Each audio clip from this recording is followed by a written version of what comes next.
Bueno, buenas tardes chicos. Voy a dar inicio a la presentación. No sé si me ven, si no me pueden empezar con un llamado o algo, un mensajito. Vamos a dar inicio a la 11ª jornada de la residencia del TCEBA Laboratorio. Creo que se escucha un poquito más bajo. Ahí sí me escuchan un poquito mejor. Bueno, nada, le vamos a presentar primeramente a uno de los disertantes, que es el bioquímico Fernando Roca.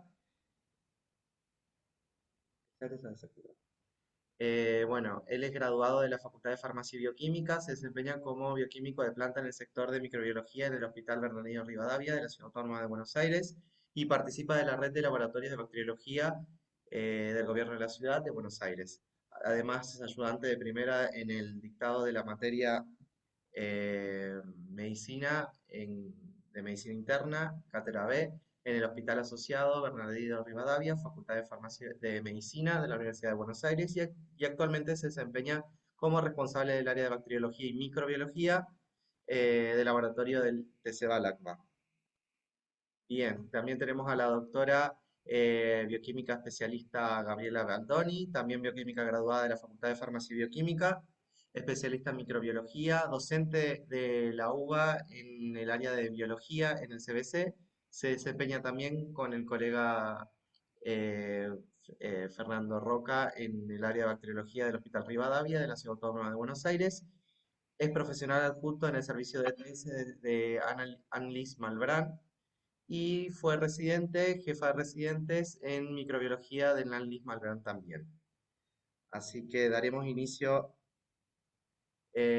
a la presentación de la doctora Baldoni. Entonces, doctora, cuando quiera, usted está habilitada para compartir su pantalla. Perfecto.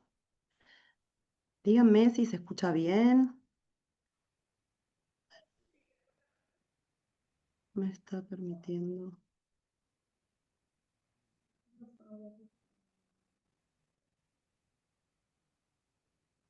Sí, le tengo que dejar de compartir mi mina.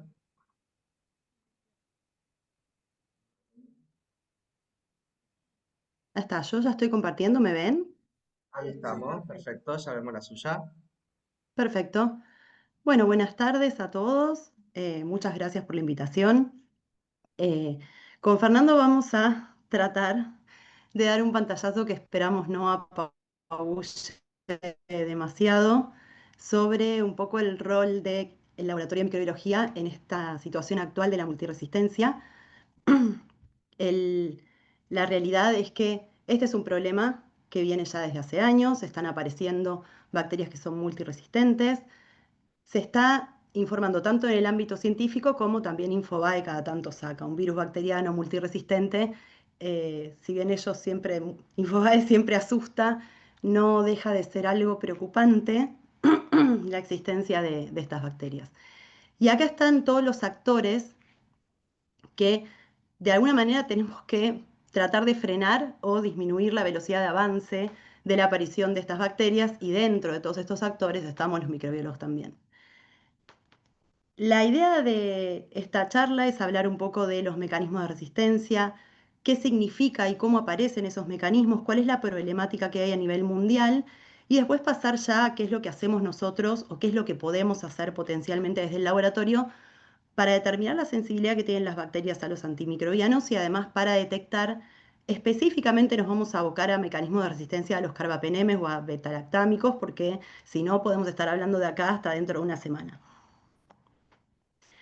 Entonces esta es una lucha que existe desde que aparecieron los antimicrobianos, las bacterias empezaron a generar resistencia. Los antimicrobianos apuntan a distintos targets dentro de lo que es no sé si se ve en mi mouse, pregunto, perdón. No, no, no, no. Ah, ¿Se ve? Hasta ahora lo hago punterito. Ahí está. Bien, los diferentes antimicrobianos tienen distintos targets dentro de la estructura bacteriana y así como aparecen esos distintos targets, también están los distintos mecanismos que las bacterias pueden generar o que ya tienen intrínsecamente que les confieren resistencia a esos antimicrobianos. Algunos de ellos tienen que ver con que no existe en esa bacteria el sitio blanco del antibiótico o bien el sitio blanco cambia. Existen algunas bacterias que pueden hacer bombas de flujo o que tienen impermeabilidad y algunas lo que hacen es generar enzimas que inactivan o rompen la molécula de antimicrobiano. Entonces, si bien hay algunas bacterias que tienen, esto se define la resistencia natural de una bacteria es de resistencia intrínseca que tienen. O sea, esas especies son naturalmente resistentes a los antibióticos por diferentes motivos. Los motivos usualmente tienen que ver con su estructura y cuál es el target al cual apunta ese antimicrobiano en particular. Entonces, las bacterias gram positivas son resistentes naturales a colistin, porque tienen un mecanismo de impermeabilidad. Lo mismo pasa con los gram negativos y la vancomicina. La Klebsiella es resistente intrínseca, tiene resistencia intrínseca a la ampicilina. Todas estas bacterias que tienen esa resistencia intrínseca se las llama wild type. Y después aparecen otras bacterias que tienen distintos mecanismos de resistencia a diferentes grupos de antibióticos. Entonces, las bacterias que se las define como multiresistentes son resistentes al menos a 3 grupos de antibióticos. Las bacterias que se las define como que tienen resistencia extendida son resistentes a todos los antibióticos menos a un grupo. Y las bacterias que son panresistentes son aislamientos bacterianos que son resistentes a todos los antibióticos con los cuales se los puede tratar. ¿Cómo adquieren esa resistencia las bacterias? Bueno, hay mecanismos que tienen que ver con transferencia vertical, o sea, hay una mutación en el genoma de la bacteria y cuando la bacteria se multiplica, transfiere esa mutación a su descendencia. Y después hay transferencia horizontal. La transferencia horizontal es la conjugación, las bacterias, capaz que el mecanismo de resistencia está dentro de un plásmido, ese gen, y las bacterias se lo pueden pasar unas a las otras. La transducción, que tiene que ver con fagos que inyectan ADN dentro de la bacteria, y después la transformación, que es un mecanismo que tiene bastante relevancia porque la bacteria, si la célula está receptora, de repente encuentra un pedazo de ADN y se lo mete para adentro y así captó un mecanismo de resistencia sin necesidad de haberse encontrado con otra bacteria. Y fíjense qué es lo que fue pasando, cuál es la historia de toda esta aparición de la resistencia. Se introduce la penicilina en 1941, 1942, chau, aparece un estafilococo resistente a la penicilina. Se introduce la vancomicina en el 1958, eventualmente aparecen o se reportan bacterias, enterococos, resistentes a vancomicina. La meticilina en 1960, en el mismo año ya se reporta estafilococo resistente a la meticilina. Imipenem en 1985, y ya en el 96 aparecen enterobacterias resistentes a carbapenemes. En el 2004 empiezan a aparecer, esto es Pseudomonas aeruginosa y Acinetobacter baumannii, pandrogo resistentes.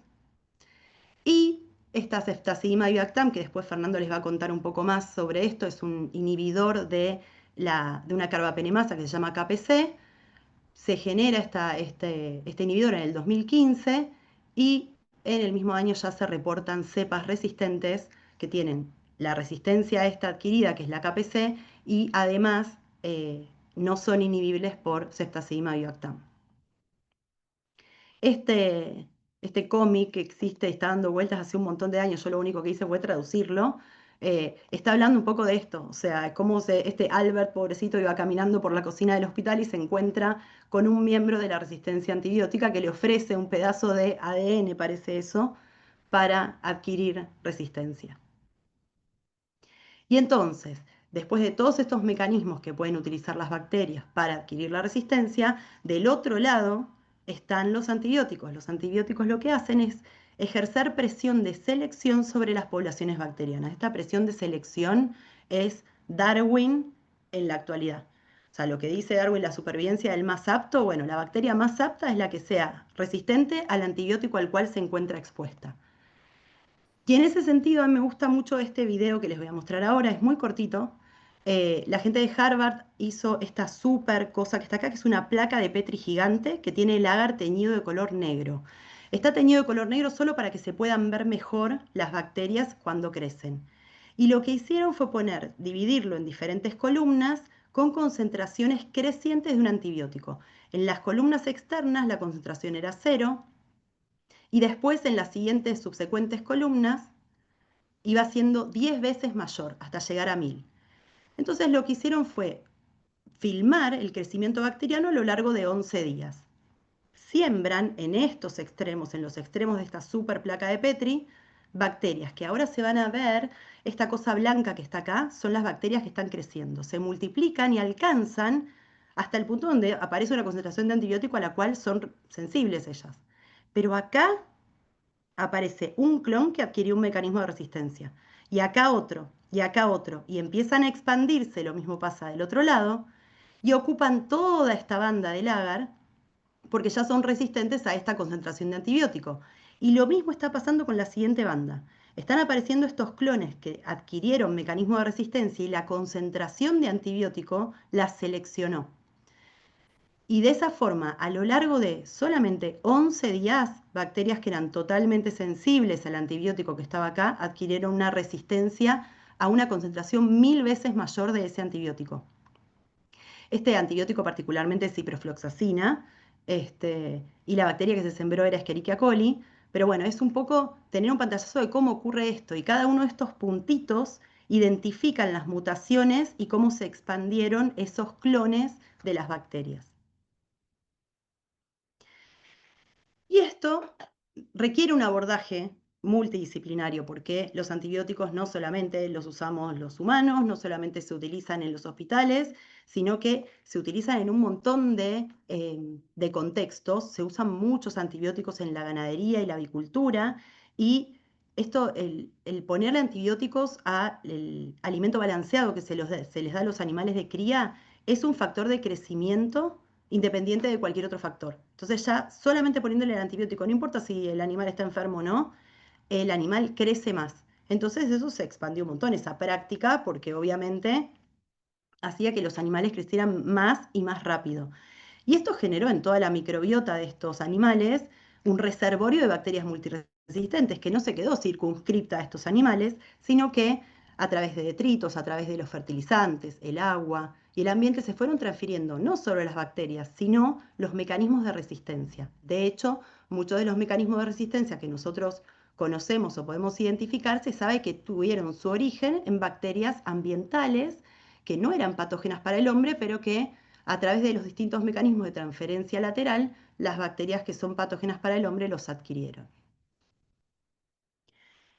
En base a toda esta problemática, la Organización Mundial de la Salud saca periódicamente alertas de prioridad de diferentes bacterias patógenas, y esas alertas se basan en estos 5 criterios que tienen que ver con la proporción de muertes que causan esas bacterias a lo largo del tiempo, la incidencia global de los casos, qué tan transmisible es ese patógeno, cuál es el porcentaje de resistencia que se reportó en los últimos años y qué tan efectivas son las medidas de prevención para poder contener esa transmisión.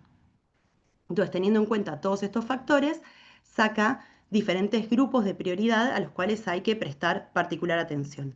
Y dentro de esos grupos están este grupo que está acá, que es el grupo crítico 2024-2025, también lo abarca, que incluye Acinetobacter baumannii resistente a carbapenemes, Pseudomonas aeruginosa resistente a carbapenemes y enterobacterias resistentes a carbapenemes y a cefalosporinas de tercera generación. Se estima que para el año 2050 el número de muertes atribuibles a la resistencia a los antimicrobianos va a ser la mayor causa de muerte a nivel mundial.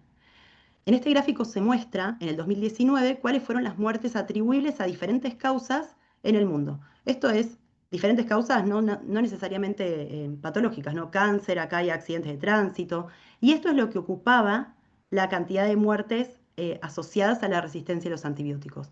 Y fíjense la proyección para el 2050 si no se hace algo para tratar de refrenar un poco este avance. Estas muertes asociadas a las bacterias multiresistentes tienen particular impacto en las infecciones intrahospitalarias. O sea, una persona, todos tenemos una microbiota asociada, pero en el momento que una persona quede internada, se va exponiendo a la microbiota que es propia del hospital. Y en 3 días ya está colonizada con bacterias intrahospitalarias que ya tienen mecanismos de resistencia. Y esa colonización puede pasar de ser una simple colonización a ser una infección, sobre todo si la persona está sometida a procedimientos invasivos como respirador o como catéter o como sondas.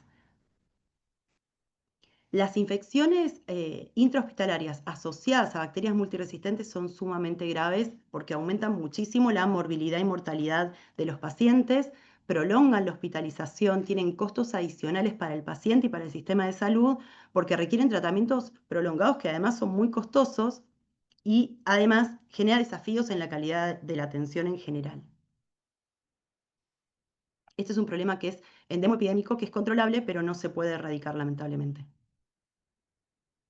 Otro de los puntos a tener en cuenta tiene que ver con cómo qué antibióticos se fueron descubriendo en el tiempo, a lo largo de esta línea temporal. Y fíjense que en los últimos, acá dice 30, pero en los últimos 50 años casi no se descubrieron antibióticos nuevos. O sea, no hay nada nuevo bajo el sol.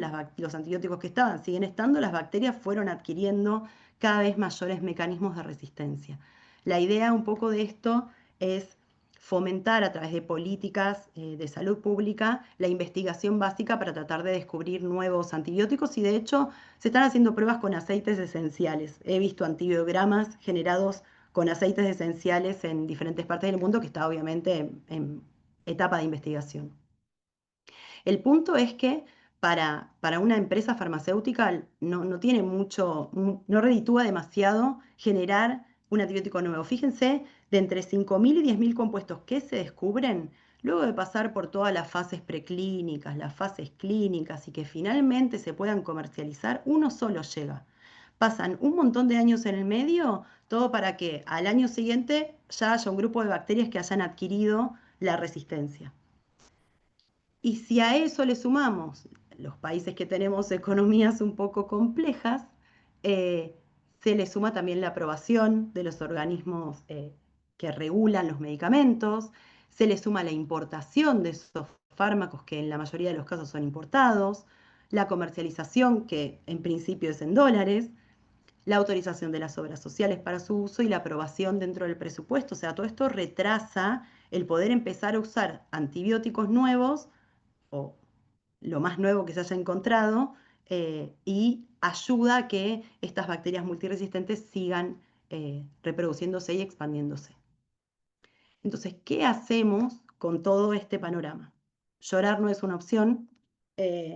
Hay diferentes formas o diferentes maneras de tratar de abordarlo y la principal tiene que ver con una política de salud pública que justamente vaya hacia la prevención y el control de esa resistencia. La ley de prevención y control, y acá puse este grafiquito que habla de los hospitales, el ambiente y la industria veterinaria. O sea, la idea es controlar desde diferentes marcos, de diferentes ángulos, teniendo en cuenta que la salud es una sola, no es que, no, solo los seres humanos tienen resistencia, sino que justamente esto es algo que se propaga a lo largo del ambiente y también las bacterias que están presentes en los animales. Entonces, la idea es tratar de regular esto. La ley es muy interesante y está en diferentes instancias de implementación justamente para evitar que esto siga avanzando.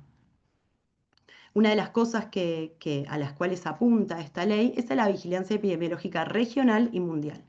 Nosotros tenemos un laboratorio nacional de referencia que está en el Malbrán. Ellos sacan alertas epidemiológicas periódicamente y además tienen un montón de protocolos. Ya Fernando también los va a mencionar más adelante porque basándose en nuestra propia epidemiología sacan recomendaciones que capaz que no son las mismas que aplican para otros países.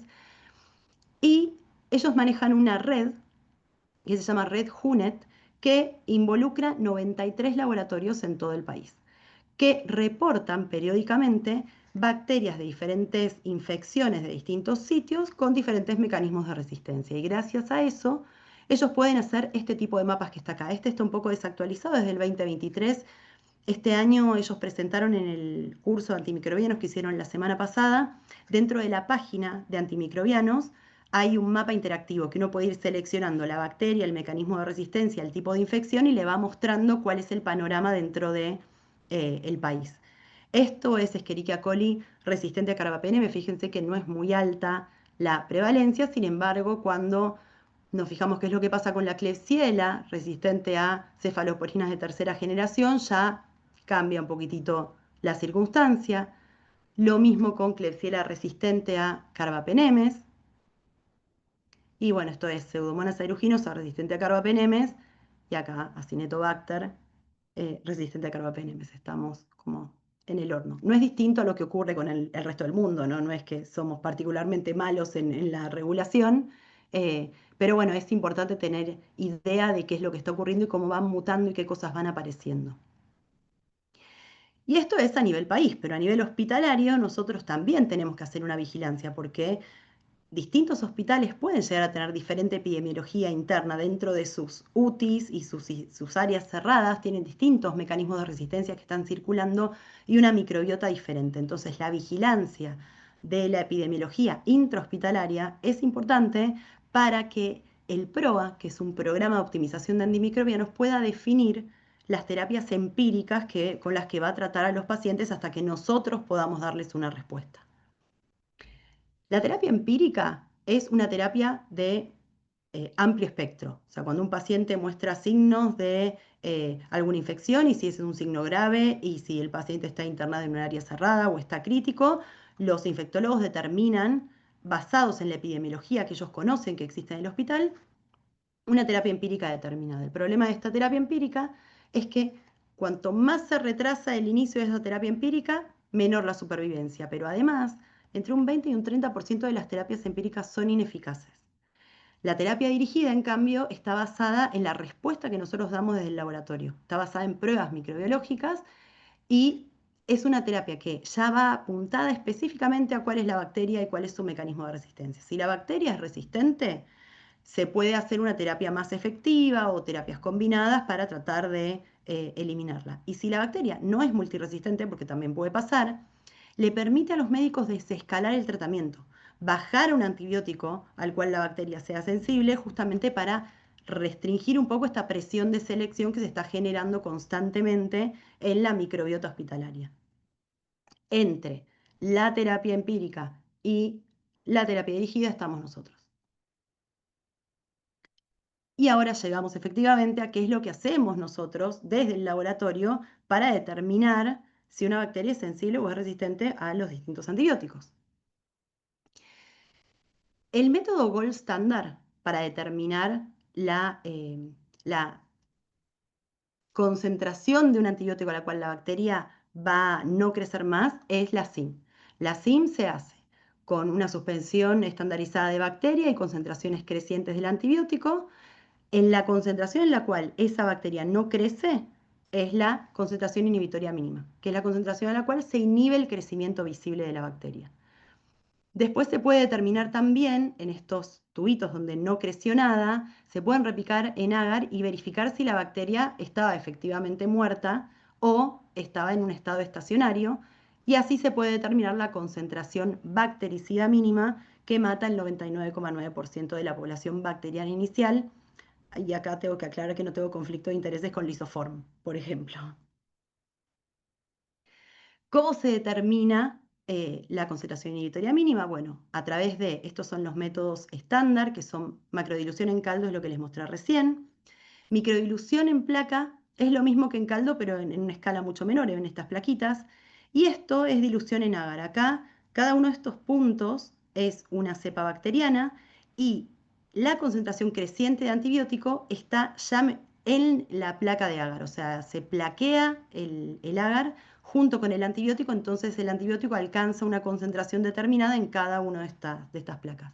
De esa forma se puede determinar la concentración inhibitoria mínima si la bacteria en una concentración de antibiótico crecía y en la siguiente concentración mayor no crece. Dentro del laboratorio, porque estos que están acá son métodos de referencia, son muy tediosos, son complejos y no los podemos hacer cuando tenemos que darle respuestas a los médicos. Hay métodos automatizados. Sensititre y Microscan hacen una especie de microdilución en placa, o sea, determinan la SIM. Vitek y Phoenix o sea, también determinan una SIM, pero no hacen toda la gama de concentraciones, sino que eligen determinadas concentraciones para indicar cuál es la SIM. Y las tiras de gradiente, que también se usan, generan un gradiente de antibiótico en el agar y se puede determinarse la SIM a través de ellas. Ahora, yo tengo la SIM por un lado, pero otra cosa es el punto de corte. Yo tengo que definir si esa SIM es factible o se adapta a una concentración que yo pueda llegar a alcanzar en el sitio de la infección para decir la bacteria es sensible o es resistente. De hecho, por eso a veces ocurre que a medida que pasan los años y con la evidencia clínica, todos los años a principio de año hay organismos que se ocupan de estandarizar estos procesos, que son el EUCAST para Europa y Brasil y el CLCI para América, incluido nosotros, que sacan novedades, se llaman, siempre hay webinars de novedades de estos organismos, porque de repente han determinado que un punto de corte para alguna bacteria en realidad no era efectivo y entonces dicen cuáles son las nuevas evidencias que hay al respecto.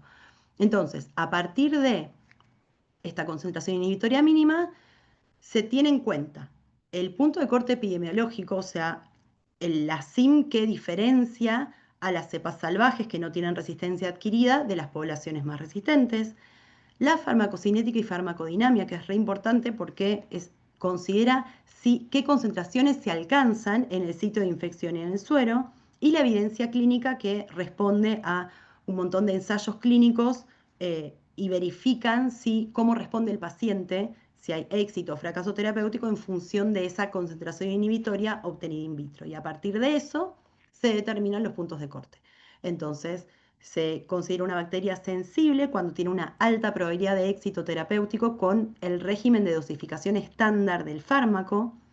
La bacteria es resistente cuando hay alta probabilidad de fracaso terapéutico. Y después están estos puntos de corte que están acá, que responden a diferentes cosas. El intermedio está como ahí en la mitad y en algunas condiciones, por ejemplo, si ese antibiótico se concentra específicamente en orina, entonces puede llegar a ser sensible a la bacteria o puede haber éxito terapéutico.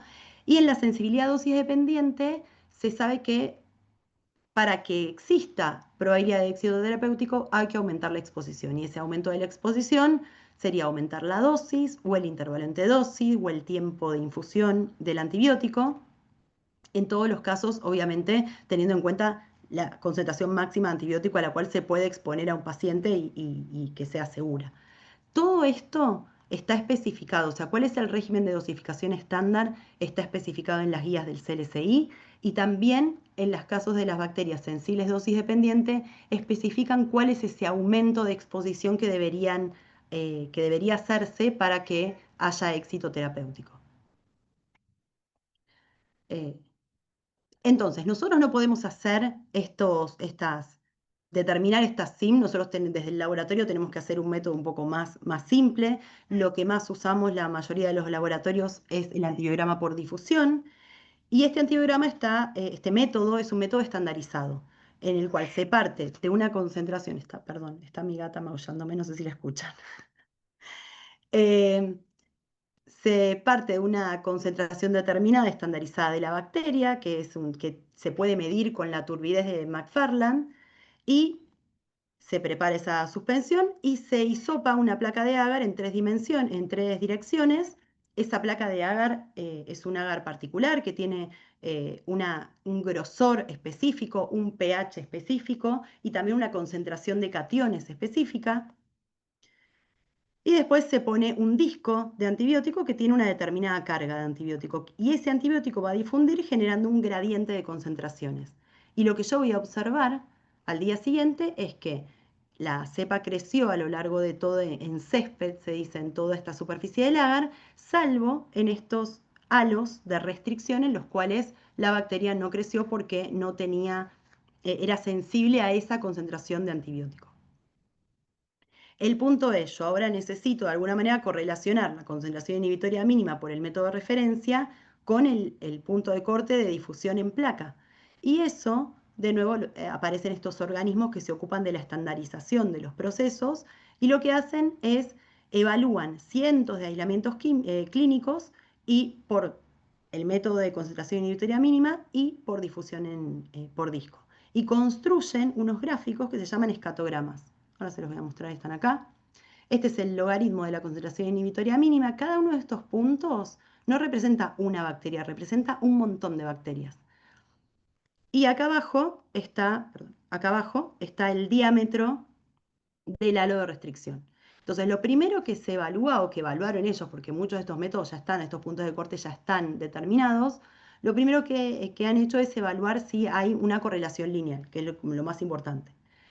Y después, teniendo en cuenta los puntos de corte de la SIM, se fijan si esos puntos de corte se pueden correlacionar con puntos de corte en el tamaño del diámetro de los halos. Y para determinar estos puntos de corte tienen que tener en cuenta algunas cosas. En principio, que no haya errores. Por ejemplo, esta cepa que está acá es falso sensible.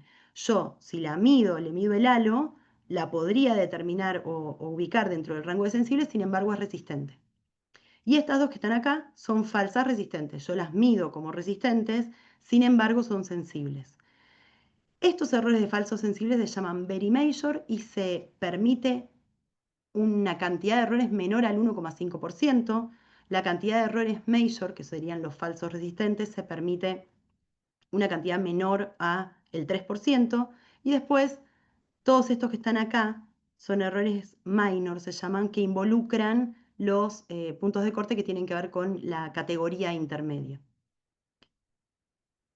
¿Qué pasa? ¿Por qué se llaman de esa manera estos errores? Bueno, si la cepa es resistente, pero yo la informo como susceptible, corro el riesgo de falla terapéutica. Por eso es muy grave este error y por eso es que hay que tratar de disminuirlo al mínimo cuando se determine ese punto de corte.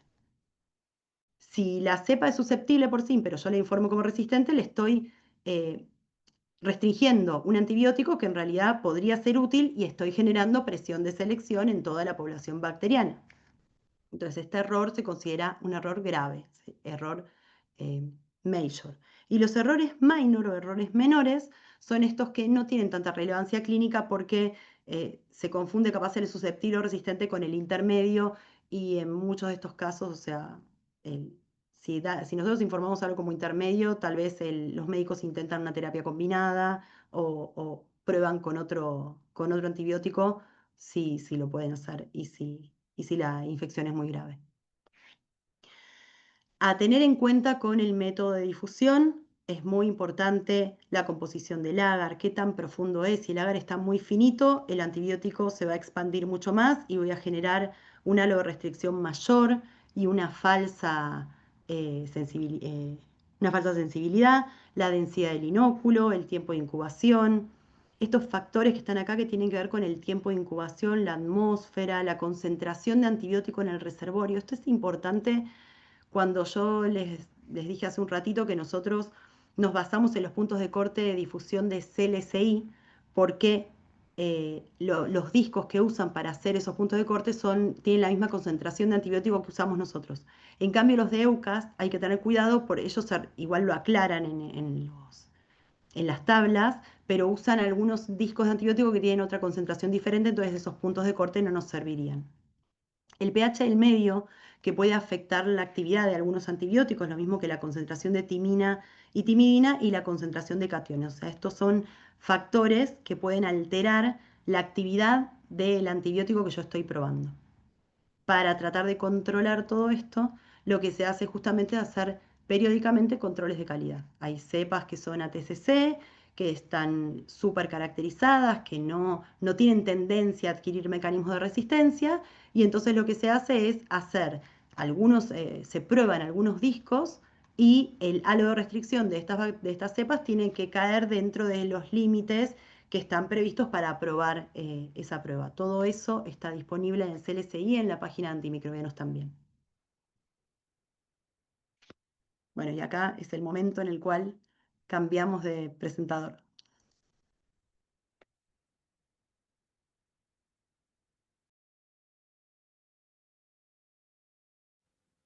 Bueno, gracias Gaby. Hola a todos. Gaby, un placer siempre escucharte. Te escucho todas las mañanas, pero escucharte nuevamente acá es siempre enriquecedor. Bueno, ahora vamos con la parte que me toca. Bien, yo voy a hablar, Gaby les contó un poco de los antiviromas por difusión o, bueno, o por SIM. Yo voy a hablar de algunas consideraciones, voy a empezar hablando de algunas consideraciones particulares que tenemos que tener en cuenta a la hora de la lectura de la sensibilidad o resistencia de algunos antimicrobianos. Voy a arrancar por la fosfomicina, que bueno, vemos en los 4 dibujitos que tenemos, la esquina superior derecha, que hay colonias intrahalo.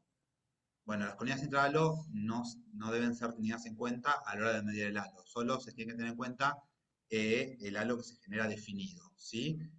Entonces, en los primeros 3, en A, B y C, claramente se ve que el microorganismo, perdón, sí.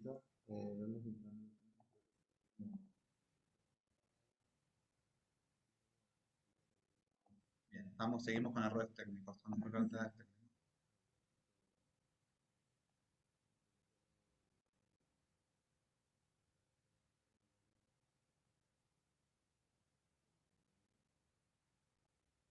Ya volvemos.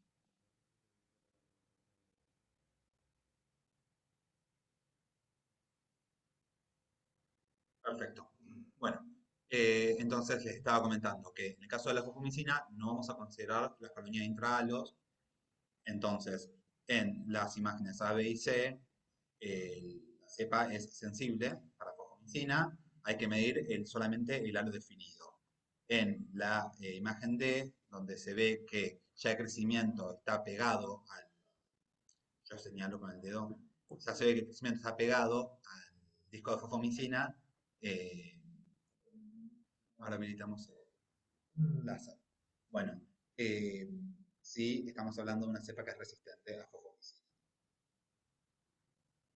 Por otro lado, además, la fosfomicina trae problemas con los métodos automatizados. Hay métodos automatizados que pueden dar falsa resistencia. Entonces, siempre que dé resistente por Vitek o por Phoenix la fosfomicina, hay que confirmarla por algún método de referencia o por el método de difusión. Los puntos de corte que vamos a usar para difusión de fosfomicina son los de Leucas, todo lo contrario de lo que veníamos diciendo, porque CLSI solamente tiene puntos de corte para Escherichia coli en infecciones urinarias bajas no complicadas. Por otro lado, tenemos la triciclina, que también tiene consideraciones particulares, al igual que la fosfomicina, puede haber falsa resistencia, que bueno, son errores Myers, y entonces también, al igual que con la fosfomicina, hay que confirmar esta resistencia con difusión por agar, perdón, creo que no aclaré, puede haber falsa resistencia a los métodos automatizados. Bueno, hay que confirmar esta resistencia por método de difusión o algún otro método de referencia.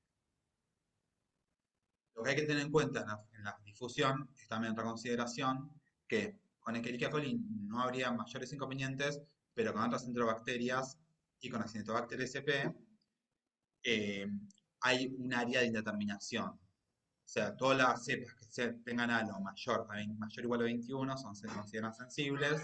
Las cepas que tengan halo menor o igual a 16 también se van a considerar resistentes. No habría problema con ninguna de las dos. Pero esta zona entre 17 y 20 sería como un intermedio, no es realmente un intermedio, sino que estamos en un área de incertidumbre técnica. ¿Qué pasa? Es un rango en que los halos no tienen una correlación muy buena con el método de referencia, con los SIM. No sé si se acuerdan del escatograma que mostraba Gaby. Bueno, no hay una buena correlación, ¿sí? No hay una linealidad. Entonces, esto sí necesitamos confirmarlo por SIM, que tranquilamente se puede hacer un método, un e-test, que si bien es una difusión, nos va a dar a los de SIM. Bueno, de esa forma confirmamos si esa área de incertidumbre es sensible o resistente. Y por último, el último de los antimicrobianos que vamos a hablar, con el cual vamos a tener consideraciones particulares, es el colistin. El colistin, como ven, también en la esquina superior derecha, es una molécula gigante, es muy, muy grande, aparte de que es catiónica, anfipática, y esto va a dificultar muchísimo la difusión por el agar. Entonces, va a haber una difusión pobre. Cuando nosotros hacemos el antibiograma y ponemos el disco de colistin, antes de que el colistin termine de difundir, ya la bacteria creció, lo leímos, lo sacamos y lo tiramos a la basura. Entonces, los salos que va a haber van a ser muy pequeñas. Al haber una inhibición tan pequeñas, termina siendo poco fiable la correlación con la SIM para poder sacar puntos de corte claros. Por lo tanto, los métodos de difusión no van a servir, ¿sí? Tampoco tienen buena correlación los sistemas automatizados y tampoco el e-test, que también no deja de ser una difusión.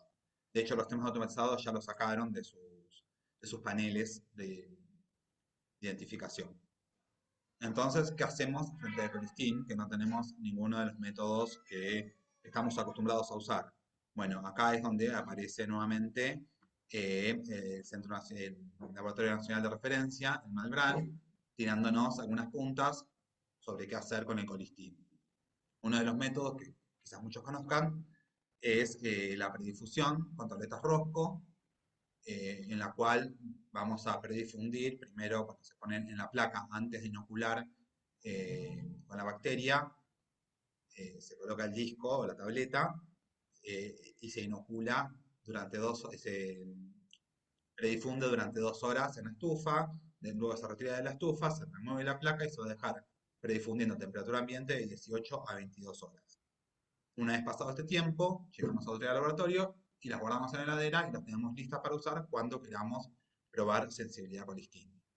Y bueno, también hecho en base a SIM por el Laboratorio Nacional de Referencia, ahí abajo hay unos puntos de corte. De todas maneras, en la página de antimicrobianos pueden encontrar el protocolo sobre cómo hacer bien la predifusión a colistin.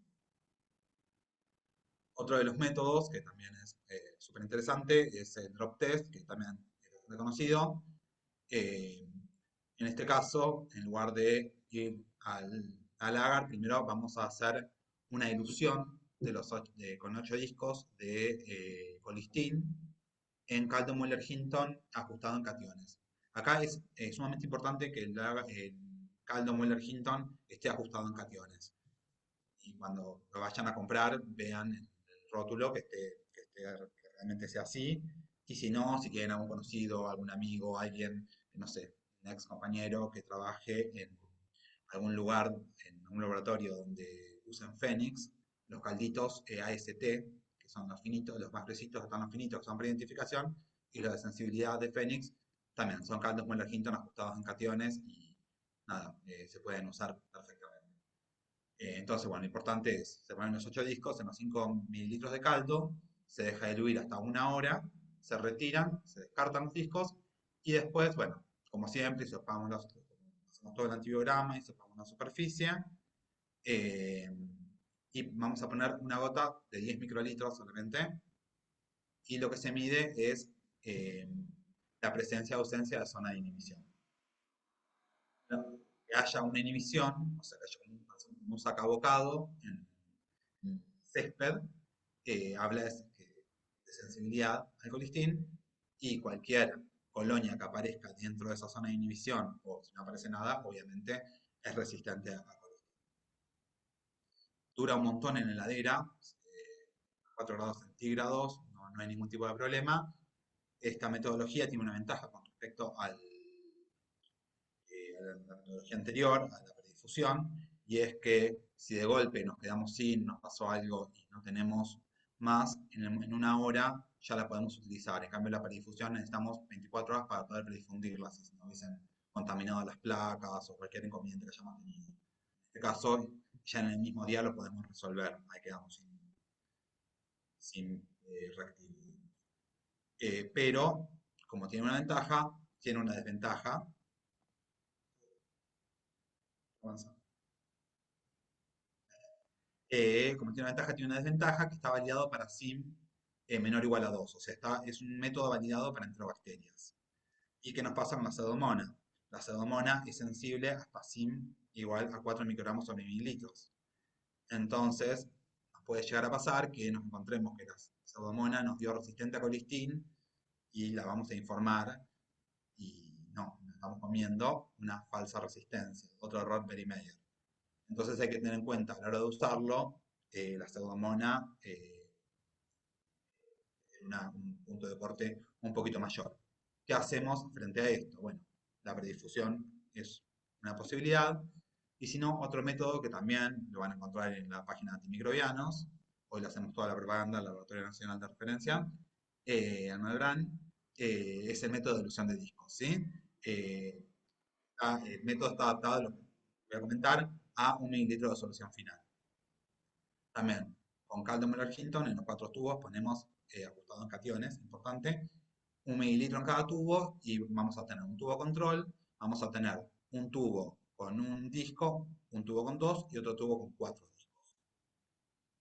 Y vamos a agregar 50 microlitros, bueno, lo dejamos, perdón, diluir durante 30 a 60 minutos y le sacamos los discos.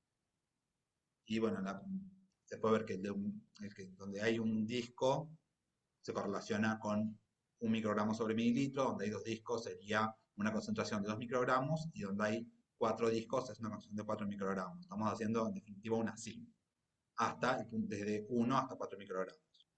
Se inocula 50 microlitros de la suspensión 0,5 McFarland, y en función al otro día de lo que nos crece, podemos ver si nuestra cepa es sensible o resistente. Si solamente crece en el tubo control, estamos hablando de una bacteria que tiene una SIM menor a 1 microgramo sobre mililitro, por lo tanto, a colistin, por lo tanto es sensible. Si crece hasta el segundo, la SIM sería 2 microgramos sobre mililitro, también es sensible. Si crece hasta la tercera, que es el tubo de 2 microgramos mililitro, y en la cuarta no, o sea, la dilución anterior sería menor a 3 microgramos mililitros, resistente para enterobacterias, Enterobacter baumannii, pero sensible para pseudomonas. Y si crecen las 4, estamos hablando de que es resistente tanto para enterobacterias como para Enterobacter baumannii. Bueno, ahora sí, vamos a la familia real de los antimicrobianos, que son los beta-lactámicos. Son antibióticos, creo que los más ampliamente usados, creo que son los más ampliamente usados, son de una versatilidad muy grande, es una familia súper grande, y también, bueno, tienen muy buena respuesta y baja toxicidad en relación a otros microorganismos, ¿no? Acá tenemos un poco la evolución de los microorganismos, de las penicilinas, hasta que fuimos de a poquito equipando cada vez más y llegamos a los monstruos de PNM con todo el equipamiento, y así todas las bacterias están dispuestas a dar batalla y lo están haciendo. Primeramente empiezan a surgir, las bacterias empiezan a producir lactamasa de espectro reducido, que con un palo ya la estamos matando. Después empiezan a aparecer las BLE. Vamos a hablar de los mecanismos más importantes, ¿no? Las lactamasas de espectro extendido, que ya nos van a inhibir hasta las cefalosporinas de tercera y cuarta generación. Los AMC, que sobre todo cuando se desreprimen, pueden generar resistencia también hasta cefalosporinas de tercera y cuarta generación, no tanto el CFPIME, pero bueno. Ahí estaría como, o sea, el AMC es un mecanismo de resistencia muchas veces intrínseco a muchas bacterias, varias bacterias, y puede ser que por alguna razón se desreprima, y ese aumento de AMC, porque el AMC no genera tanta resistencia. Ese aumento de AMC descontrolado es lo que va a generar mayor resistencia. Si no, a las cefalosporinas de tercera o ceftasima no debería ser resistente. Después tenemos las carbapenemasas de clase A, que ya se enfrentan con en ese momento, ¿no?, nuestros mayores caballeros, que son los carbapenemes, y otorgan resistencia a la bacteria de los carbapenemes. Tenemos las cefalosporinas de clase B, que también van a otorgar resistencia a los beta-lactámicos, los carbapenemes, pero con excepción de monobactames. Entonces, el tratamiento de elección va a ser Astronam. Y por último tenemos las OXA, la clase D, que es medio una bolsa, eso de diferentes tipos de enzimas. Las OXA tienen diferente naturaleza.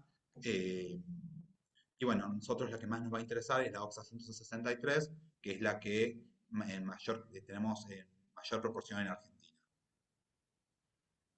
Además de que una bacteria pueda tener un mecanismo de resistencia la situación se complejiza más aún cuando se empiezan a combinar, ¿sí?, los mecanismos de resistencia. Cuando una bacteria que tenía de golpe una beta-lactamasa de clase E, una carbapenemasa, una MBL, adquiere una BLE o una KPC, y eso va a hacer que quizás antes era sensible a Astronam y ahora es resistente a sí, a Astronam, por efecto de la KPC o de la BLE.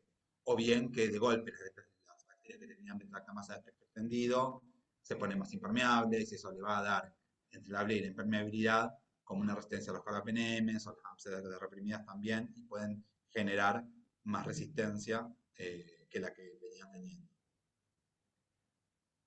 Y a todo esto también llegan los inhibidores, ¿sí? Que tenemos inhibidores que son inhibidores netamente de beta-lactamasa, como es el cravulánico,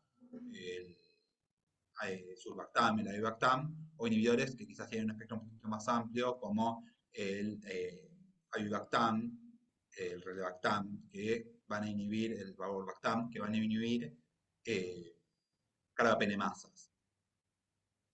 Inhiben fundamentalmente KPC, no van a inhibir MBL. Y ahí es donde se empieza a complicar la búsqueda del mecanismo de resistencia y el tratamiento del paciente, ¿sí? No todo está en lineal siempre. Y después también tenemos otros inhibidores que los vamos a usar solamente in vitro, como es el borónico o el ELTA, que eso no se va a tratar al paciente ni con borónico ni con ELTA, pero se va a servir para identificar algunos mecanismos de resistencia. Bien, la detección de mecanismos de resistencia la vamos a hacer de diferentes maneras, ¿sí? Hay diferentes métodos que tienen distintos principios. Algunos son por difusión en agar, que se va a hacer, por un lado se puede medir la sinergia TB-inhibidor, enfrentando TB-inhibidor, o bien con discos combinados, que sería antibiótico solo más un disco del antibiótico con el inhibidor.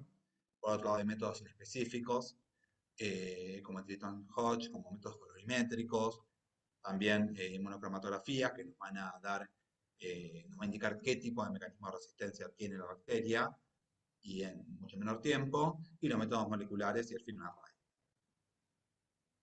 Bueno, esto creo que es una bacteria que todos una enzima que todos conocemos y que sabemos identificar, que bueno, es una BLE, y acá están los dos mecanismos, las dos formas de identificarlo. Por un lado, enfrentando antibiótico con inhibidor, y por el otro con los discos combinados, ¿sí? En este caso se observa la zona de sinergia, y en este caso se observa una diferencia en halo que si es mayor a 5 milímetros es indicativo que estamos frente a una beta-lactamasa de espectro. ¿Sí? Los inhibidores están aquí y son clavulánico, tazobactam, sulbactam, avibactam y relebactam. Por otro lado tenemos las KPC, que la forma de detectarlas va a ser enfrentando meropenem, que es un carbapenem, con borónico. El borónico lo que va a hacer es inhibir la KPC y devolver esa sensibilidad que la vamos a ver en la placa por esta zona de inhibición, o bien con discos combinados, en este caso es DSM-Brit, pero también Rosco tiene su propia línea de discos combinados. Vamos a ver diferencias de años, ¿sí? Ven que con borónico la diferencia de años es mayor que con el resto de los antibióticos con respecto a los inhibidores que funcionan para KPC serían ácido borónico, que solamente lo vamos a usar para identificar, como les decía anteriormente, no se usa en clínica, no se usa para tratar al paciente, avibactam y relebactam. Esos son los que nosotros tenemos en el mercado. Por otro lado, tenemos las MBL. Es el mismo principio, ¿sí? La diferencia que ahora en lugar de enfrentar el meropenem o el carbapenem con borónico, lo vamos a enfrentar a ETA y vamos a ver la zona de inhibición, o mismo con el DSM-Brit, vamos a ver la diferencia en los halos, ¿sí? Vemos que el halo de ETA es mucho mayor que el resto de los halos con respecto al meropenem. Como inhibidores solamente tenemos el ETA, que nos sirve para identificarla, pero solamente para identificarla. O sea, no hay inhibidores de carbapenemasas que inhiban la MBL. Eso genera un desafío para la terapéutica y también un desafío también cuando tenemos métodos combinados. Que bueno, acá justamente llegaron lo que venía hablando, qué pasa cuando tenemos una MBL más BLE o una MBL más KPC, y la importancia de detectar las dobles carbapenemasas. y no quedarnos con que solamente es una MBL y qué está pasando con el Astronam, ¿sí? Como les decía muchas veces, cuando tenemos una metalobeta-lactamasa, una de las opciones terapéuticas es Astronam, pero al sumarse la BLE o la KPC, ya el Astronam deja de ser una opción terapéutica. Entonces, ¿qué hacemos? ¿Cómo lo detectamos? ¿Qué se puede hacer? ¿Sí? Bueno, una forma de detectar es cuando enfrentamos Astronam con ácido clavulánico y como el Astronam no va a estar inhibido por la MBL, sino solamente por la BLE, el ácido clavulánico inhibiría la BLE y tendría que haber una zona de inhibición entre el Astronam y el amoxiclavulánico. Las imágenes que tenemos son las que podemos sacar, no son quizás las más representativas, pero bueno, en una MBL más BLE, una cepa que tiene MBL más BLE, se va a ver la sinergia entre Astronam y clavulánico. No siempre todo está en línea de todas maneras, pero bueno.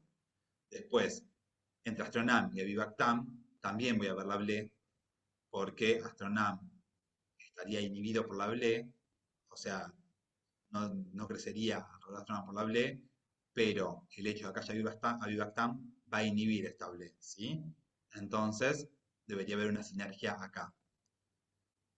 Y donde sí actúa la MBL es en la ceftoacidina Avibactam, que va a ser inhibida por EDTA, la MBL, entonces debería haber una sinergia entre EDTA y ceftoacidina Avibactam.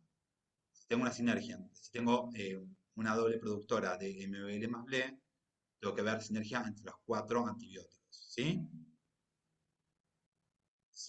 Otro problema que tenemos con las BLE en este caso, con hacer MBL más BLE, es que hay cepas, sobre todo la tribu Proteae, que dan halos enormes de Astronam y también de ceftoxima y ceftoxima si no tuviesen MBL, y sin embargo están produciendo una BLE, ¿sí? Como es en este caso. Entonces no nos tenemos que quedar tranquilos solo con que el halo de Astronam fue grande. Y si vemos, como sucede acá, que el halo de Astronam está grandote, que pareciera que para mí esto es el Astronam, debe ser solo una MBL, a veces lo que hay que hacer es ajustar el halo. Y en este caso, ajustando el halo, vemos que está sucediendo una sinergia y si bien nos pareciera que in vitro fuese sensible a Astronam, puede conducir estable, puede conducir a falla terapéutica. En este caso pasa otra cosa, ¿sí? En este caso pareciera que no hubiese sinergia entre Astronam y amoxiclavulánico, no es este el caso, esta es una KPC. Pero cuando acercamos los discos nos damos cuenta que sí hay una sinergia y que había una BLE, y que esta resistencia a Astronam se debía a una BLE y no a otra enzima. Cuando vamos a ver MBL más KPC, tiene que aparecer perfectamente la sinergia ceftoacidina Avibactam, porque la ceftoacidina Avibactam no va a estar afectada por la KPC, entonces el único factor que afecta acá es la lactamasa y el ETA la inhibiría. Deberíamos ver esta sinergia también, porque el Astronam no va a estar afectado por MBL, el único factor que afecta a Astronam es la KPC y la Avibactam lo inhibiría, pero esta sinergia no la veríamos. Por eso a veces es importante, si no vemos esta sinergia, ajustar el halo y ver si realmente no está esta sinergia o era una BLE que por un tema de distancias no la estábamos detectando. En estos casos, la terapéutica de elección es el Astronam Avibactam. Bien, y por último, vemos cómo detectamos con discos, enfrentando discos, las OXA. Y vemos que todos los halos son iguales en DSM-BRID, no nos brinda ninguna información. Vemos el mero y el IMI que dan halos enormes, no hay sinergia con porón y con ETA, no nos da ninguna información. Acá nuestra señal de alarma, quizá más importante, es el tazobactam y el ertapenem. Igual de todas formas, después les voy a contar un poquito más, pero bueno, cuando no estamos frente a una BLE, tenemos halos muy chicos de tazobactam y está tocado el ertapenem, halos un poco disminuidos de ertapenem, ya podemos empezar a desconfiar de que haya una OXA. Bien, ahora vamos a cómo detectamos la sensibilidad a Avibactam, que le decía que era la opción cuando tenemos una doble carbapenemasa. Esto lo hacíamos hasta hace un tiempo, pero bueno, quizás en algunos lugares se siga haciendo, se pueda seguir haciendo. Bueno, nosotros en el hospital de hecho lo hacemos todavía. También es protocolo, lo pueden encontrar en la página de antimicrobianos de Malbrán. Y lo que se hace es una predifusión primero de ceftazidima, porque inicialmente no teníamos Nicoderma Vibactam. Hacemos, digamos, la placa con un serocito McFarland de nuestra cepa incógnita, colocamos el disco de ceftazidima Vibactam por 15 minutos a temperatura ambiente para que predifunda, lo sacamos, ponemos el de Astronam y a las 24 48 horas leemos el halo. Hay que tener en cuenta para este tipo de sinergia. Primero que está estandarizado solamente para enterobacteriales, ¿sí? No sirve ni para pseudomonas ni para Cinetobacter. Por otro lado, tenemos que tener, bueno, saber los halos. Halos mayor o igual a 17 va a correlacionar con una SIM menor o igual a 1, pero son puntos de corte epidemiológicos, ¿sí? Entonces no podemos reportarlos como sensibles o resistentes, sino como salvaje o no salvaje. A los menores a 15 correlaciona con una SIM mayor a 1 microgramo sobre mililitro y también se reporta como no salvaje. ¿Qué pasa? A nosotros nos pasó mucho en el hospital, varias veces, que nos daban halos de Astronam y Vibactam menores a 15 y es raro, no es común que la sinergia no funcione si solamente tenemos una MBL más leve. Bueno, el Laboratorio Nacional de Referencia también después sacó otro protocolo para hacer placas adicionadas con Avibactam a la que solo le pones Astronam. Porque en placas con halos menores a 15 quizás tampoco la correlación era tan buena y esto mejoró muchísimo la correlación y empezamos a preparar nuestro Mueller Hinton. En estos casos, cuando siempre tenemos, digamos, preparados placas de Mueller Hinton con Avibactam, que las preparamos en el laboratorio, que para eso vamos a la terapia, les pedimos lo que sobra, el purito que les sobra de ceftazidima Avibactam, y con eso hacemos una dilución y preparamos nuestro propio Mueller Hinton adicionado con Avibactam y usamos el halo de Astronam sobre ese disco, sobre esa placa. Y nos da un muy buen resultado en casos de halos menores a 15. También tenemos las placas guardadas en la heladera por un tiempo y no hay ningún problema. Así que es otra forma de ver resistencia a Astronam Avibactam o si es salvaje o no, que pueden usar y que está muy piola. Y bueno, hace un par de meses atrás, pocos, igual no muchos, se empezaron a comercializar discos de Astronam Avibactam que facilitan muchísimo la tarea porque no hay que perder tiempo viendo. Pero bueno, nada, está bueno conocer todos los métodos para poder elegir cuál se nos adecua más o qué tenemos nosotros en el laboratorio y cómo podemos conseguir identificar nuestro mecanismo de resistencia y nuestras sensibilidades. Bueno, les comentaba que el método Astronam Vibactam estaba estandarizado solamente para enterobacteriales. O sea, ¿qué hacemos cuando no son enterobacteriales? Una opción es empezar a probar sinergias en forma de L, con discos, ¿sí? Sinergias entre dos antibióticos y ver qué pasa, ¿sí? Hablar con el infectólogo, ver qué sinergia a ellos les gustaría ensayar o qué tienen en mente. También hablaba la Laboratorio Nacional de Referencia. Y en función de eso se prueban de esta manera y es un método un poco cualitativo, o sea, lo que vemos es, existe sinergia, no existe sinergia, y se informaría de esta manera. Cuando vemos esta pancita de acá o esta que se forma acá, es que existe una sinergia positiva, y cuando vemos que no hay sinergia, digamos, cuando vemos que sigue en línea recta y que se mete como un piquito, es que hay sinergia negativa, ¿sí? En este caso una pseudomona, que probamos sinergia con fosfomicina y Astronam, colistin y fosfomicina también, colistin, fosfomicina, que no nos dio sinergia con nada.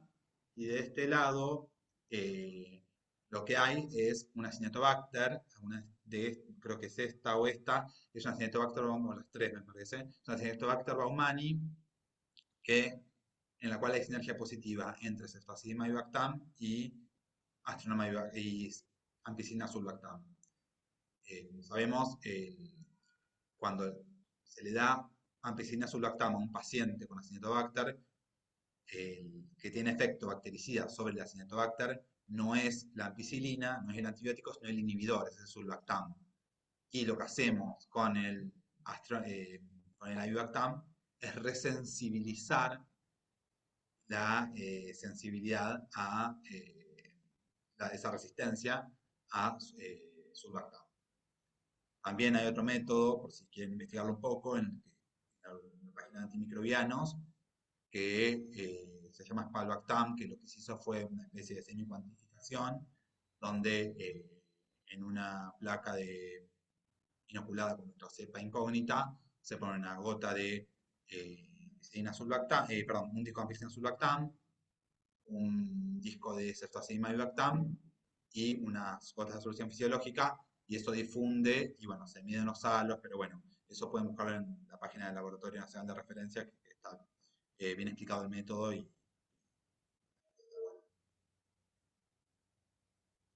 Bueno, ahora vamos a seguir un poco con la detección de carbapenemasas, que era lo que veníamos haciendo hasta ahora, antes de empezar a hablar de... Otro método para detectar carbapenemasas, que es un método inespecífico, pero me gusta nombrarlo porque es un método que, van a ser por el tritón que hay que comprarlo, es un método barato, es un método que por ahí muchos pueden hacer en su laboratorio, no necesitan grandes reactivos. Bueno, primero lo que se hace es, se deja secar la placa en la estufa, como la dejamos secar todos los días a la mañana cuando llegamos al laboratorio.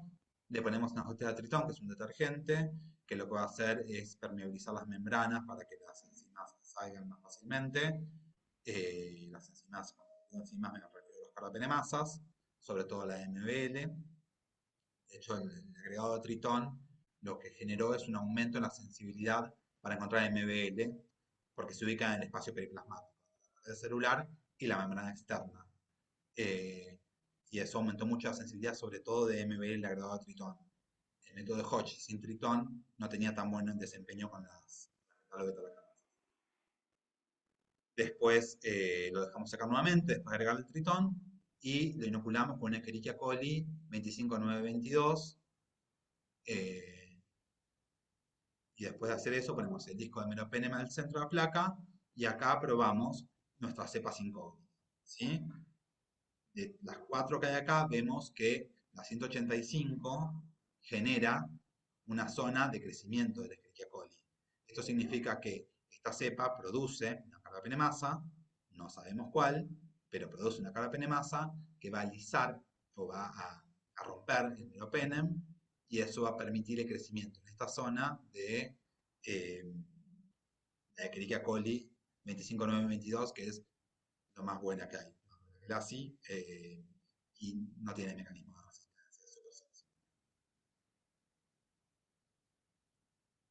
Por otro lado, otro método también que está bueno, o sea, sí, porque tiene costos bajos, no requiere reactivos, requiere reactivos que tenemos, o que se pueden conseguir no tan difícilmente en el hospital, es el MSIM-SIM. Bueno, en este método, lo que es un método también que no nos va a indicar qué carbapenemasa tenemos, el MSIM, con el SIM podemos saber si es MBL o no asociado al MSIM. Se va a hacer solo, pero bueno, es un método que está piola por eso, porque no tiene un costo elevado. Lo que se necesita, bueno, caldo tripticasa soya. En un tubo ponemos caldo tripticasa soya, en otro tubo vamos a tener el caldo tripticasa soya más septa. En ambos inoculamos nuestra cepa que queremos conocer. Este protocolo va a estar en el CLSI, ¿sí? Lo pueden encontrar. Vamos a poner la suspensión de nuestra cepa, que queremos saber si tiene o no una carbapenemasa, y se colocan discos de meropenem. Esto se deja incubar durante 4 horas. En esas 4 horas la idea es que si hay una carbapenemasa, rompan las moléculas de meropenem. Y bueno, a las 4 horas vamos a hacer una suspensión con una Escherichia coli, la misma, la 25922, que además de ser buena, se ve que es muy útil porque siempre la usamos. Y en una placa de Muller-Hinton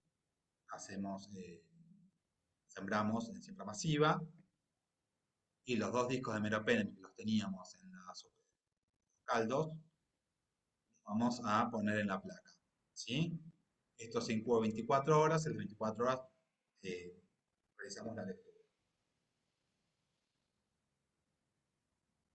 En el primer caso sería el MSIM, en el segundo es el ESIM, ¿sí? Que sería con EDTA. Si hubiese una carga penemasa, el MSIM debería dar halos de meropenem disminuido, ¿sí? Porque habla de que el meropenem destruyó la molécula perdón, la carbapenemasa rompió la molécula de meropenem.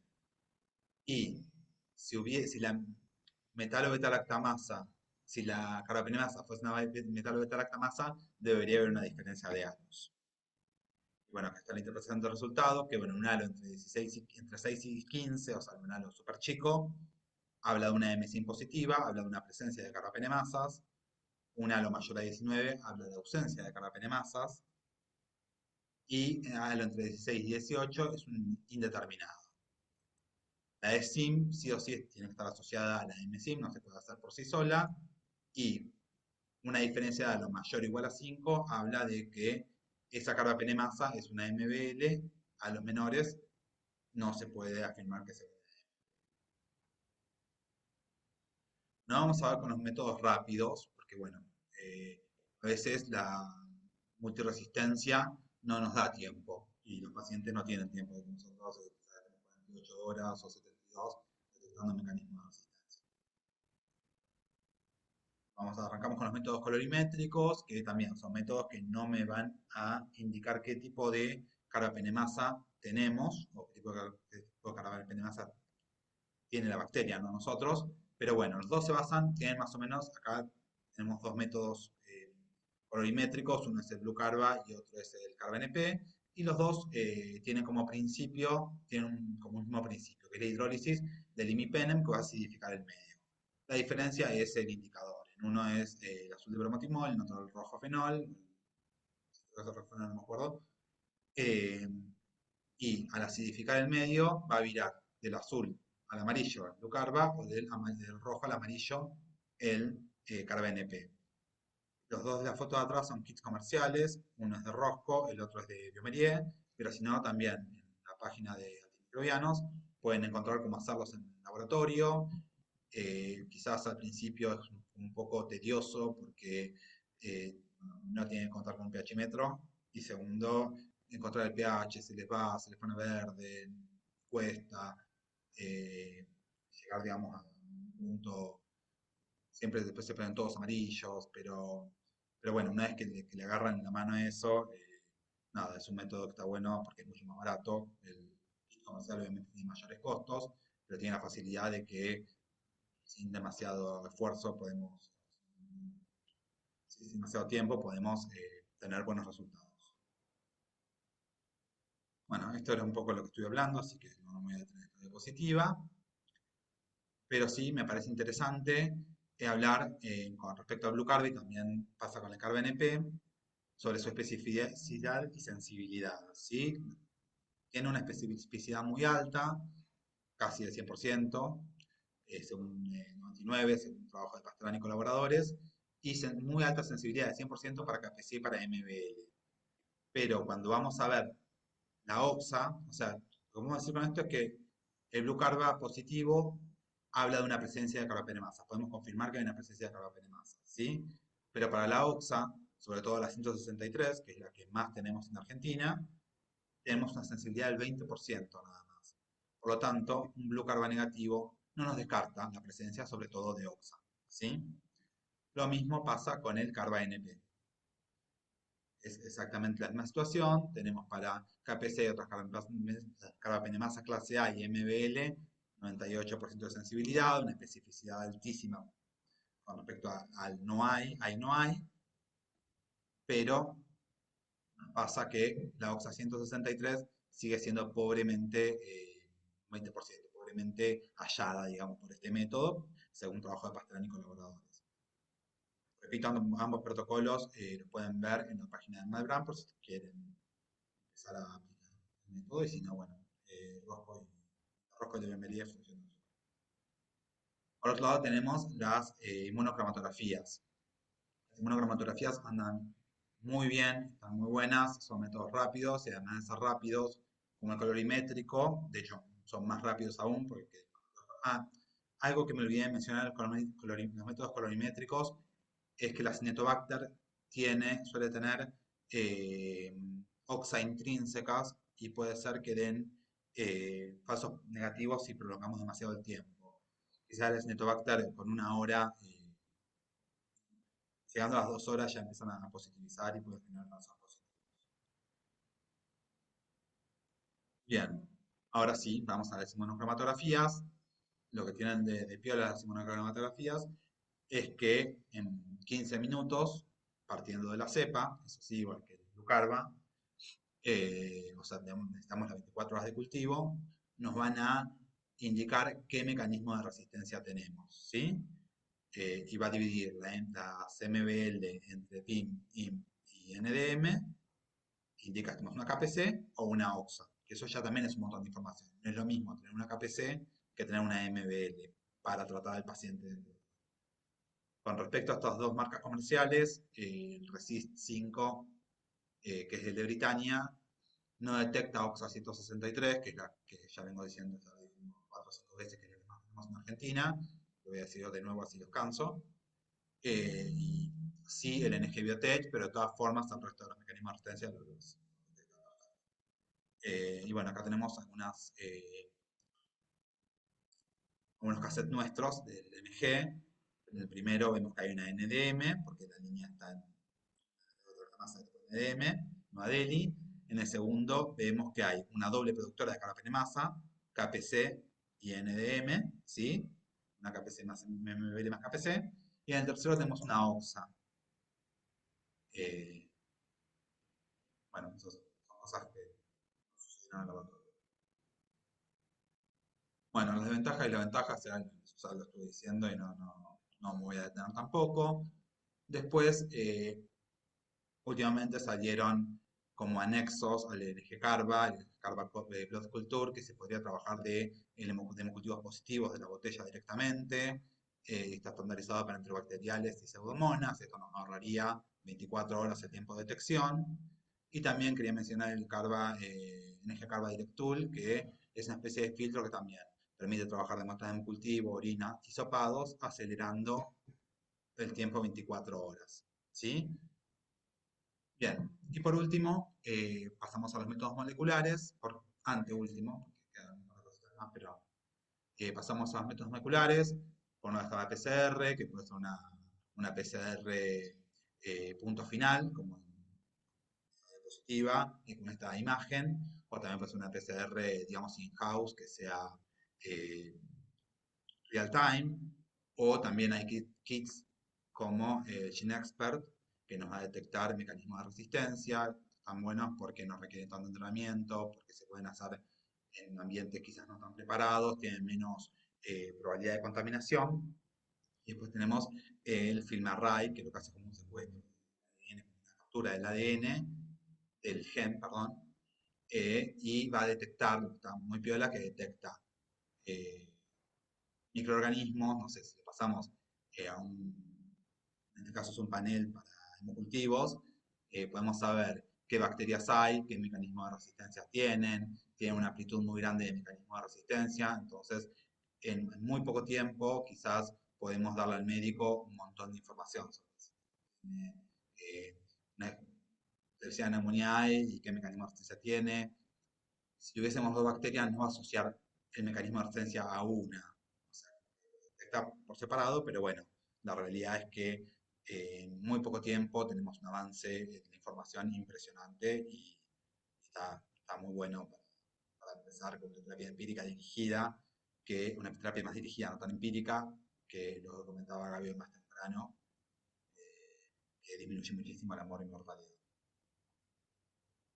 Bueno, esto también, hoy hablábamos estas serían señales de alarma, hoy le hablaba un poco de la OXA, de cuándo desconfiar, pero bueno, son las señales de alarma que plantea Albrand, microbianos, que lo pueden también encontrar en la página, o en la página de HUNET. los algoritmos a seguir y cuándo desconfiar de cada tipo de carbapenemasa, ¿sí? Acá lo que está bueno que se lleven es que la oxa con halos de ertapenem menores o iguales a 24, que hipertazo menor o igual a 15, que era como lo que teníamos, ya podríamos empezar a desconfiar, o en Bytec con hipertazo mayor a 128, sería la mayor dilución. En Sensititro, en Phoenix a 64, en Bytec mayor o igual a 128, con ertapenem un poco tocado, ya podemos empezar a desconfiar de oxas. Y para desconfiar de KPC o MBL, el disco de imipenem o imipenem en Bytec mayor a 2. En Protea vamos a usar meropenem, porque en Bytec suele a veces dar falsas un poco más elevadas de lo que correspondería. O también con ceftazidima y Bactam menor o igual a 12, o ceftazidima y Bactam sistemas automatizados mayor a 8 la SIM, podemos empezar a desconfiar de que haya una carbapenemasa de tipo MBL o KPC. Pero bueno, esto está bueno tenerlo en cuenta, siempre recurrir a este tipo de informaciones como señales de alarma. Pero bueno, todo esto es un montón, claramente, por eso está bueno saber que esta bibliografía está, que podemos recurrir en las páginas internacionales de referencia, en los manuales de la red HUNET, que nos ayudan un montón para nuestro trabajo diario, para ver qué nuevas recomendaciones hay, está bueno leerlo. Y por el otro lado, cuando nos encontramos con bacterias que nos desafían realmente y que no sabemos qué hacer, empezamos a entrar en pánico y no sabemos si cambiar de profesión o llorar. Bueno, nada, es esto. Está, por un lado, hay mecanismos más oficiales como el Laboratorio Nacional de Referencia, al cual le podemos mandar mails, hacer consultas y siempre hay disposición a contestar. Y por el otro lado, hay redes oficiales, como está la red de, yo participo en la red de bioquímicos de la Ciudad de Buenos Aires, de Vitales, que es una red oficial que está bueno para derivar cepas, para hacer consultas, y sino también hay redes de profesionales no oficiales, digamos, que siempre también están para hacer consultas, y eso es súper enriquecedor y siempre a alguien le pasó que la pseudomona le daba sim, le dio el eh, drop call resistente y que qué hago y quizás a alguien le pasó o alguien trabaja específicamente en eso y la realidad es que bueno, no hay que desesperar y confiar en esas redes porque cuando activamos la bicho señal siempre hay un montón de profesionales que están súper predispuestos a dar una mano y a compartir de forma generosa su conocimiento. Bueno, muchas gracias a todos por la atención, por haber participado. Les quiero agradecer, bueno, acá a Ale y a Juli y a Tefi, que bueno, no está, por confiar en mí, por convocarme, y bueno, a otro Neto también, que confía en mí, y a Gaby, y también a Muchas gracias a todos. Bueno, gracias chicos. Gracias a Fer, que lo tengo acá al lado. Gracias, a ver, saco la presentación un ratito, así podemos hablar un poco. También Fer puede tomar agua, pobre. Bien. Listo. Y bueno, yo iba a pasar solo a agradecerte nuevamente, Gabriela. Fer, re linda la presentación. Pude en el chat un poquito ver cómo fue, cómo se desarrolló todo. La verdad que muchos comentarios buenos de la presentación, la claridad. Se nota la docencia en ambos. Y ojalá tuviéramos siempre profesores así. Tengo un par de preguntas, pero le voy a ceder a la residente de tercer año, a Julieta, que va a dirigir el módulo de preguntas y leerlas y consultar a ustedes dos. No sé si se me escucha bien o si hay algún problemita, me mandan un mensajito o por acá por el módulo de preguntas. Gabri, está silenciada cualquier cosa. Si tenemos una pregunta, activas tu Sí, micrófono. sí, no hay problema. Genial. Bueno, Juli. Muchas gracias a los dos, a Fer. No, no No salta, lo- no salta. Bueno, muchas gracias Gaby, muchas gracias Fer. Me encantó a mí la presentación, espero que a los participantes que asistieron también. Bueno, acá hay algunas preguntas. Dice, un participante anónimo, ¿qué tan accesible es la búsqueda de mecanismos de resistencia por métodos de biología molecular? ¿Sería más rápido el informe respecto al cultivo en Moller-Hinton? Ahorita querés responder vos, lo respondo yo.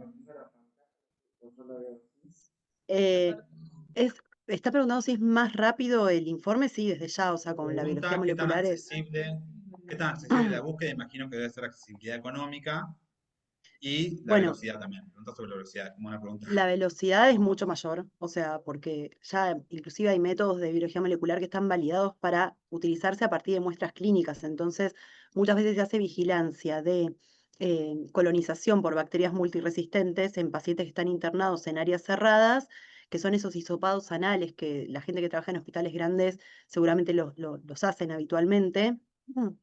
Porque el protocolo clínico, digamos, es aislar a ese paciente y tener un aislamiento de contexto para evitar que esa colonización pase a transformarse en una infección y esos hisopados con un método molecular se resuelven en el mismo día. Eh, la verdad es que son métodos que son muy, muy efectivos y dan una respuesta muy rápida. Sin embargo, son caros. O sea, no son métodos que sean accesibles para cualquier laboratorio o cualquier hospital y todos los hospitales tienen que hacer como un costo-beneficio a la hora de decidir si ellos prefieren gastar un poco más de plata para tener una mayor velocidad de respuesta y poder aislar a esos pacientes para prevenir la diseminación de esa colonización o la posibilidad de que el paciente se infecte con una bacteria multiresistente, o si tal vez no tienen un porcentaje tan alto de resistencias en las vigilancias y todo, y entonces ese gasto adicional no les repercute en un beneficio a nivel clínico. Eh, pero la realidad es esa, los métodos moleculares que son a partir de cepas bacterianas, esos no son tan rápidos porque primero la cepa tiene que crecer, pero al mismo tiempo creció y yo ya le puedo decir al médico en un par de horas si la bacteria es multiresistente o no. Sin embargo, esos métodos que son in-house y que no son tan caros como los métodos comerciales, son métodos que requieren ya sí que la persona entienda los fundamentos de la biología molecular, lo tiene que poner a punto. Nosotros somos muy sucios a la hora de trabajar en la mesada de microbiología y los amplicones, que son estos genes que están amplificados en millones de copias, son súper contaminantes. Entonces, un laboratorio de biología molecular tiene que tener unas restricciones particulares para poder evitar la contaminación cruzada entre muestras y que de repente yo informe que todo tiene mecanismos de resistencia. Entonces, bueno, ya ahí hay otro tipo de infraestructura para considerar y poner y tener en cuenta. Sin embargo, muchos hospitales que han empezado a emplear métodos de biología molecular para detectar otras cosas, sobre todo post-COVID, em, pueden, si la persona que está a cargo del laboratorio de biología molecular sabe al respecto y tiene la capacidad de poner a punto un método nuevo, sí, tranquilamente puede llegar a implementarlo.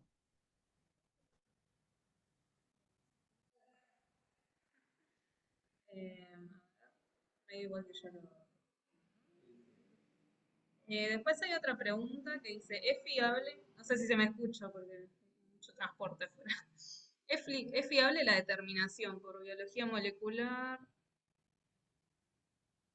de los mecanismos de resistencia enzimáticos a carbapenemes? Es decir, ¿la correlación genotípica con la expresión fenotípica es buena?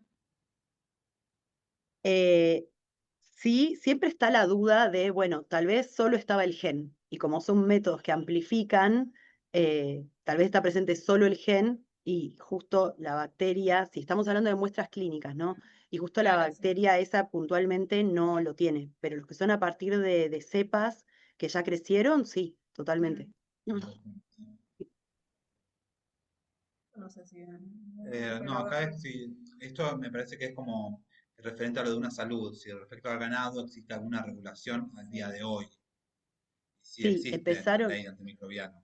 sí existe, lo que pasa que es muy difícil regularlo, digamos, o sea, la ley está, pero hay que ir puntualmente, digamos, los grandes productores, sí, seguramente se pueden controlar un poco más, no sé qué pasa con los pequeños productores. O sea, es como muy difícil implementar como cualquier cosa en la Argentina de la misma manera que en ciertos lugares, porque dentro de esta ley también está que uno necesita receta archivada para ir y comprar un antibiótico en la farmacia, y capaz en las farmacias grandes yo no puedo ir a comprar, dame una amoxicilina o una ciprofloxacina porque tengo una infección urinaria, pero sin embargo te vas a algunos lugares de algunos pueblos más chiquitos, alguna farmacia que no está tan No, actualizada y en y Capital también, en Capital en en Capital farmacia también. también. Sí, sí, sí, sí. Este, Me ha el pasado tema, que regular eso también es muy difícil porque piensen que los deberían regular las dosis también, o sea, el médico debería hacer la orden con el tratamiento y la cantidad de antibióticos que se necesita para completar el tratamiento completo, y eso no es algo tan fácil para hacer, sobre todo en los pediátricos, que son jarabes y que tienen distintas dosis según el peso de los niños. Entonces, es como más complejo. Con la parte de la industria agropecuaria sí se está empezando no solamente se está empezando a regular, sino que también hay una vigilancia. O sea, se vigilan corrales y se hace vigilancia de prevalencia. También creo que hay algunos trabajos hechos en la página de antimicrobianos que justamente se dedican a regular y controlar la prevalencia de la resistencia en la parte de los animales de cría y en la parte de la industria veterinaria también y los antibióticos que se dan a los animales. Creo que no hay más preguntas. No sé si alguien tiene. Ah, sí. Acá alguien pregunta si van a subir a alguna plataforma la clase, si la vamos a subir al YouTube de la Resi, que es Residencia de Seba Laboratorio. Así que dentro de unos días las vamos a subir para los que no pudieron asistir. Y obviamente sí, hoy todos los que asistieron van a recibir su certificado de asistencia. No hay más preguntas. Si alguien quiere preguntar acá alguien algo. pregunta si hemos notado diferencias en la capacidad de detección de carbapenemasa al usar distintas marcas de discos y tabletas. La realidad yo nunca no he notado diferencias en las marcas. Sí, la difusión de colistín está estandarizada con tabletas Rosco por los halos, pero después el resto no. El Rockcall funciona con cualquier marca, todo funciona con cualquier marca. Ese tipo de cosas igualmente saca, la página de antimicrobianos y de JUNET saca ese tipo de alertas si llegan a detectar algo de eso, porque ellos hacen vigilancia todo el tiempo y prueban distintos discos, y si salen nuevas marcas de discos, ellos los validan. Digamos, los discos estos de Astroname y Bactam también están validados por ellos, porque tienen un cepario gigante y entonces tienen la posibilidad de hacer estos controles de calidad. Entonces, si ellos llegan a detectar algo, alguna marca, algo que no está funcionando bien, sacan rápidamente las alertas para que uno esté al tanto.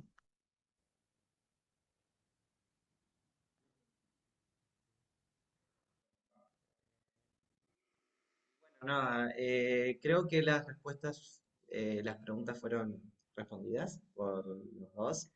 Y nada, agradecerles nuevamente, chicos. Gracias, Gabriela. Un placer conocerte y excelente tu clase. Y gracias, Fernando, también.